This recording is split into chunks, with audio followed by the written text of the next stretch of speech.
बात आज की चैनल के कार्यक्रम आर पार में मैं सुरेंद्र चतुर्वेदी आपका स्वागत करता हूं। दोस्तों, अजमेर, ब्यावर, किशनगढ़, केकड़ी, नसीराबाद को नायक चाहिए, राजनेता नहीं। अजमेर शहर को अब नेताओं की नहीं, नायक की जरूरत है।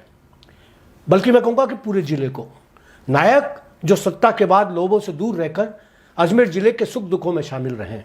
नायक जो तमाशा खड़ा न करके भीड़ में छिपा चेहरा बन जाएं। नायक जो बयानवीर होकर अखबारों में सुर्खियां न बटोरें बल्कि समस्याओं के समाधान के रास्ते तलाशें। नायक जो अजमेर जिले की नब्ज पर हाथ रखकर अधिकारियों के सामने सकारात्मक सोच के साथ प्रस्तुत रहें। मित्रों, अजमेर को सच पूछो तो नेताओं से नफरत होती जा रही है। राजनीतिक दल कोई भी रहे हो, सबके नेताओं ने सिर्फ अपनी राजनीति चमकाई, जेबें भरी, अपनी चाटुकारों की फौज खड़ी करवाकर अपने जन्मदिन मनाए।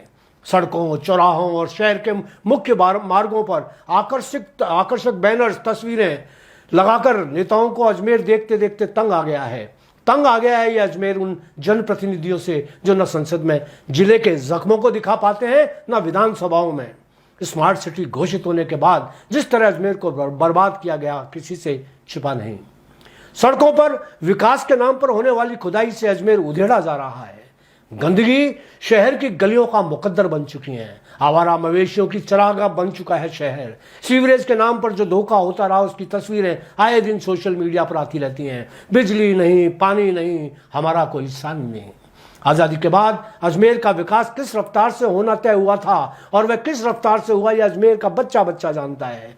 अजमेर में नेताओं ने हर दौर में आम आदमी के मतों के साथ लूटपाट ही की। हर चुनाव में हम अपने एक सपने को नेता बना देते हैं, उसे अपने शहर का भाग्य विधाता बना देते हैं और वह अजमेर की जगह अपनी समृद्धि का इंतजाम करता रहता है। यह कहते हुए मुझे देश के सुप्रसिद्ध और क्रांतिकारी कवि धूमिल की कविता के वे शब्द याद आते हैं जिसमें वो कहता है कि इस शहर में जिसकी पूंछ उठाओ वही मादा नजर आता है। मैं किसी एक नेता की बात नहीं करता, यहाँ तो जिसकी बात करो वही अजमेर के भाग्य को फोड़ने के लिए पहली कतार में खड़ा नजर आता है। ऐसा नहीं कि अजमेर का ही यह टुकड़ा है। किशनगढ़, ब्यावर, पुष्कर, नसीराबाद, केकड़ी, सभी शहर इसी दुखद मानसिकता के शिकार हैं। यही वजह है कि मैं आज उन प्रभावशाली लोगों से हाथ जोड़कर आग्रह कर रहा हूं कि नेतागिरी से संन्यास लेकर नायक बनने के लिए आगे आ जाएं। पिछले दिनों लगभग सभी शहरों से अलग अलग प्रभावशाली नेता पार्टी से निकाले गए, खासतौर से किशनगढ़, ब्यावर, पुष्कर और अजमेर से। ये सारे नेता सच पूछो तो नेताओं से ज्यादा नायक बनने की योग्यता रखते हैं। यदि यह जितना नेता बनने की तमन्ना रखते हैं उतनी नायक बनने की रखें तो उनका शहर उनको सर का मुकुट बना सकता है। लेकिन दिक्कत यह है कि इन लोगों का मोह अभी भी राजनीतिक पदों में अटका हुआ है। अभी भी ये लोग पार्टियों में आने के लिए छटपटा रहे हैं, मरे जा रहे हैं। आइए अब पत्ते खोल ही देता हूं। किशनगढ़ के सुरेश ताक सम्मानपूर्वक चुनाव हारने के बाद भी नायक बन सकते थे, लेकिन उन्होंने भाजपा में शामिल होकर माल और मांझना दोनों ही मिट्टी में मिला दिया है। आज जब भाजपा से भागीरथ चौधरी को टिकट मिल गया है, उनको कोई टके में नहीं पूछ रहा। मेरा उनको सुझाव है कि वे अब आगे किसी चक्कर में ना पड़ें और अपने क्षेत्र में जनता के दुख दर्दों का हिस्सा बनकर जन नेता नहीं, जन नायक बनने में लग जाएं। नेता तो आते जाते रहते हैं, जन नायक हमेशा लोगों के दिल में जिंदा रहते हैं। ब्यावर चलकर देखें तो यहां भी इंदर सिंह बाघावास और महेंद्र सिंह रावत चुनाव हारने के बाद भाजपा में शामिल होने के लिए बुरी तरह छटपटा रहे थे। जैसे पार्टी में आ गए तो महान हो जाएंगे। अब जब वे दोनों पार्टी में आ गए हैं, जरा सोचें कि उन्होंने कौन सा तीर मार लिया है। आज यही लोग नायक बनने का संकल्प ले लें और चुनावी राजनीति को तिलांजलि दे दें तो इतिहास रच दें।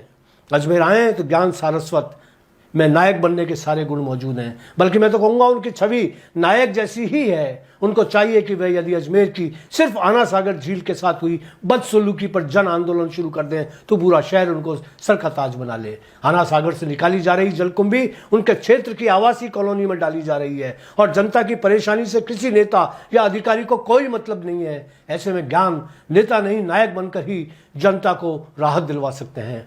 पार्टी से निकाले गए नेता जेके शर्मा हो या सुभाष काबरा या और कोई अन्य, सब यदि जनता के असली खैर ख्वाह हो जाएं तो पार्टियां उनके पीछे पीछे भागें, ये तय है।